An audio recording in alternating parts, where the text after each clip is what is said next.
Então aqui eu vou ler para vocês o negócio que eu acabei de mandar para o Diário do Comércio. Somos uma geração de predadores.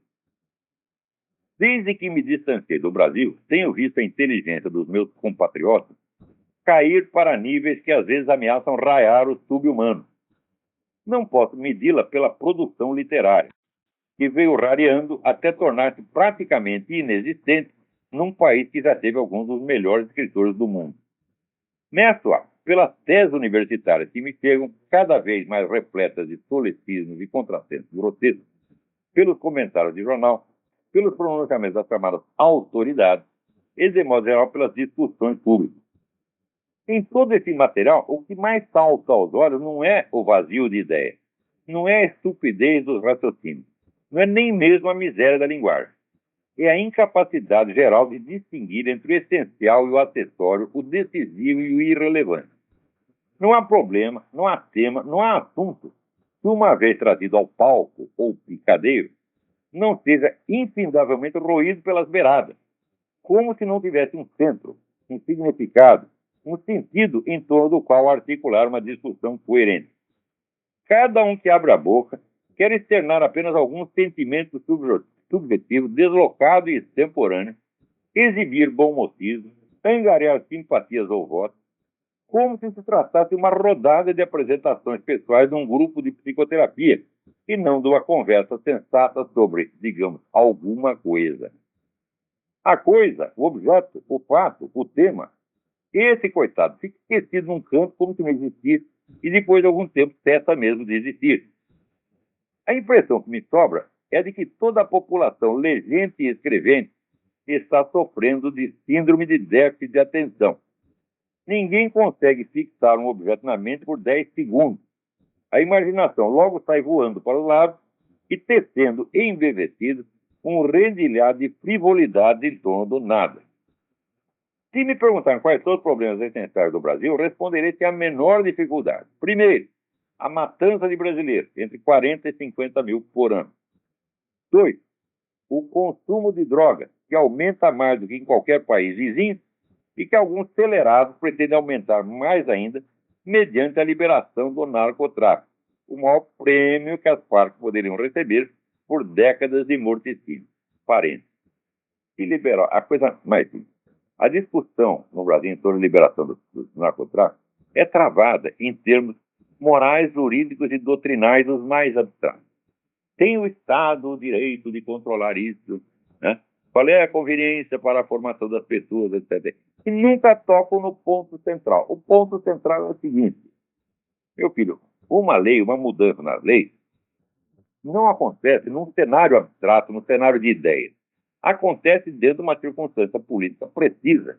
E você tem que ver o que ela vai produzir como resultado político imediato e inevitável. O resultado político imediato e inevitável da liberação das drogas é o seguinte: uma vez liberado, quem poderá controlar o mercado, se não aqueles que já detêm as fontes de produção, a rede de distribuição, a totalidade dos pontos de venda, a administração e a coleta de dinheiro. Quem controla tudo isso vai continuar controlando o mercado. Quem é? As Farc. Então, essa liberação das drogas é feita, meu filho. Não é por motivos abstratos de liberdade, etc. Isso é feito para favorecer as Farc. Se num outro momento for do interesse do movimento revolucionário proibir a distribuição de drogas, eles farão também. Quer dizer, o negócio é apenas transformar as Farc numa entidade, numa empresa multinacional, legal, e num partido político legalmente constituído e entregar a ela o poder.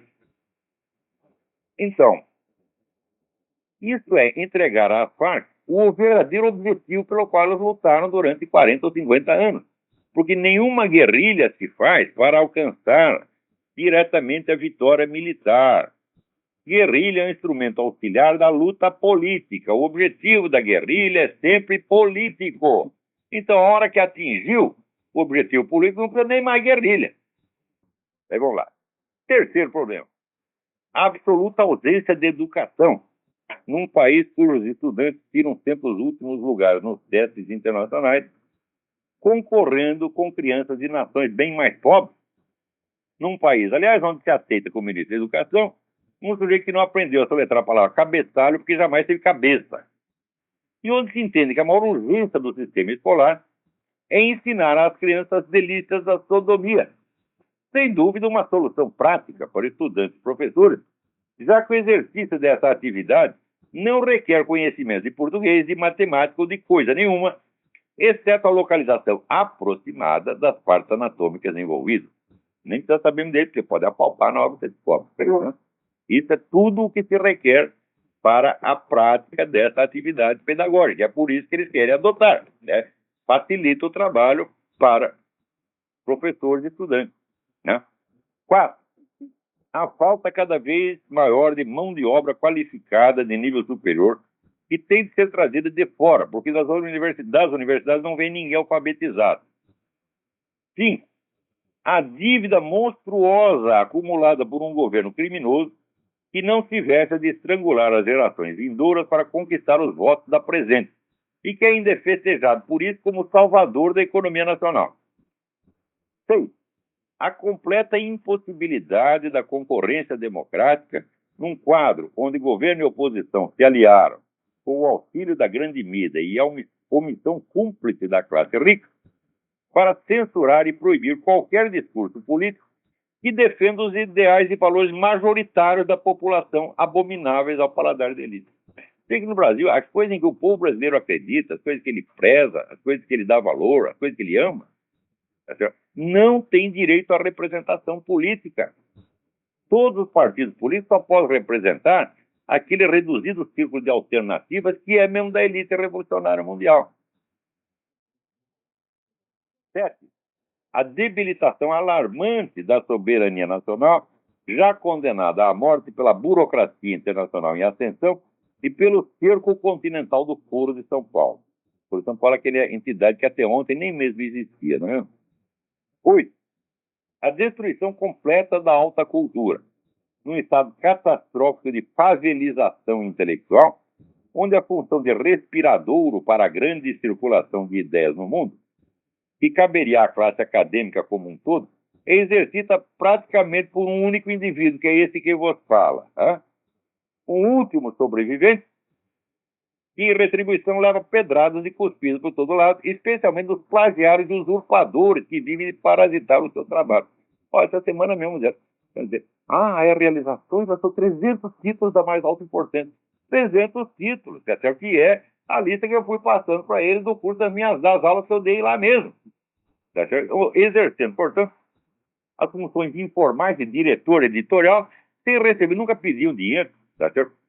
Mas o que não pode é você sair posando como se ele tivesse descoberto tudo isso. O que é isso, pô? Aí a realização não tem mérito nenhum. O mérito daquilo é integralmente meu. Fui eu que fui pesquisar, estudar e descobri esses 300 títulos, e muito mais, na verdade, tá certo? E vem atrás aquele molequinho só copiando o título para ver se ganha um dinheirinho em cima, porra. Isso é só um dos casos. Não tem o Paulo Giraldelli, não lançou lá um negócio chamado História Essencial da Filosofia, quer dizer, um plágio óbvio, que ainda sai falando mal da gente. E são casos e mais casos e mais casos. Então, se me perguntar a causa, quer dizer, eu nessa posição, podia ser qualquer outro. Você vê no tempo do Otto Maria Carpo, o Otto Maria Carpo abriu, né, a opinião pública brasileira para centenas ou milhares de obras importantes, tá certo? Só que não era só ele que fazia isso. Tinha ele, tinha o Augusto Maia, né? Tinha o Álvaro Lins, tinha o Lívio Xavier, tinha uma pá de jornalistas culturais de altíssimo nível que não se limitavam a ler o suplemento literário do New York Times, tá certo? E repeti-lo. Não, que iam atrás, que iam procurar livros. Às vezes um livro não é conhecido, não é um livro de sucesso, mas é coisa importante. São teses universitárias importantíssimas, que já são conhecidas do círculo, pequeno círculo acadêmico. A gente tem que ir atrás e divulgar isso, né? Você não pode se... O próprio Otto Maria Carpo conta que quando ele estava saindo da Áustria, né, ele foi lá receber um dinheiro do editor dele, né? E o editor falou: olha, eu não posso te pagar porque eu estou falido, porque eu editei aqui uns livros, um fulano aí, Tchecoslováquia, me mandou um livro aí em alemão, eu publiquei, não vendi um puto de um exemplar, olha, Então você pode lá pegar quantos exemplares você quiser, você recebe o seu pagamento em livro. Sabe qual era o livro? Era o Processo do Franco Kafka. Então, você vê que naquela época, por exemplo, um editor ia procurar um cara desconhecido na Tchecoslováquia, leu, falou, pô, isso aqui tem valor, e publicou aquela coisa, né? No Brasil, os chamados jornalistas culturais, o que eles fazem é apenas copiar a grande mídia americana. É só isso que eles fazem. Eles só conhecem os livros que estão comentados no New York Review of Books, no suplemento literário do New York Times, em 2 ou 3 revistas de grande circulação daqui. Isso aí não é jornalismo cultural, meu Deus do céu. Isso aí chama-se passar recibo. Né? Mas aí vamos continuar. Se me perguntarem a causa desses 8 vexames colossais, digo que é a coisa mais óbvia do mundo. 40 anos atrás, as instituições que se gabam de ser as maiores universidades brasileiras lançaram na praça uma geração de pseudo-intelectuais morbidamente presunçosos e na juventude já se pavoneavam de ter, aspas, a parcela mais esclarecida da população. Isso era o slogan que todos os estudantes universitários repetiam. Quer dizer que, embriagados dos ensinamentos de luminárias, como o seu Florestan Fernandes, Paulo Freire, né? O padre Comblan, essa putada toda do militância internacional, que também é um bando de analfabeto, um bando de ineptos, meu Deus do céu. Estou intoxicado, por isso que os professores chegavam e puxavam o saco dos alunos. Vocês são a parcela mais esclarecida da população, vocês têm que agir politicamente, vocês têm que mudar o destino do continente. Os idiotas acreditaram nisso e estão aí fazendo. Hoje, essas mentes iluminadas dominam tudo. Sistema educacional, partidos políticos, burocracia estatal, o diabo. Moldando o país à sua imagem e semelhança. Matança, dívidas, emborrecimento geral, debacle do ensino, é tudo mérito de um reduzido grupo de cérebros de péssima qualidade, intoxicados de ideias bestas e vaidade infernal. Dentre todas as gerações de intelectuais brasileiros, a pior, a mais predatória, a mais destrutiva. Se querem saber agora por que os temas fundamentais não podem ser nem enxergados e discutidos na sua essência, por que as atenções são sempre desviadas para detalhes laterais e por que, em suma, nenhum problema nesse país tem solução, a resposta também não é difícil. Quem molda os debates públicos, por definição, é a elite dominante. E essa não permite que nada seja discutido, exceto nos moldes do seu vocabulário, dos seus interesses, da sua agenda, da sua irresponsabilidade psicótica, da sua ambição megalômana, da sua autoadoração abjeta. Enquanto vocês não perderem o respeito por essa gente, nada de sério se poderá discutir no Brasil. E nós também não se trata de lançar a culpa no PT, porque isso aí é uma geração inteira, uns foram para o PT, outros foram para o PSDB, outros foram para o PMDB, mas é toda essa gente que foi formada pelas universidades brasileiras na área de filosofia e ciências humanas, nos anos 60, essa gente só tem merda na cabeça e uma presunção sem fim. O Brasil de hoje é criação deles. Esses 50 mil brasileiros que moram por ano, quando é que começou isso, meu? Foi a partir da Constituição de 88. A nova República. A nova República inaugurou a matança.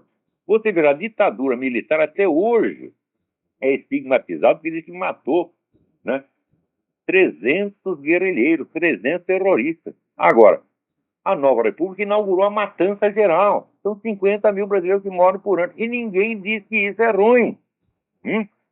Ou, pelo menos, não associa uma coisa com a outra. Eles fazem leis para travar a ação da polícia, leis para favorecer o banditismo, e, ao mesmo tempo, fazem campanha para confundir e destruir o senso moral da população, de modo que ninguém consiga mais distinguir o certo do errado, tá certo? Não sabe nem que existe certo e errado, tá certo?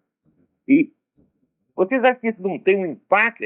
Tudo isso não tem um impacto social, meu Deus? Então, como é possível? Né?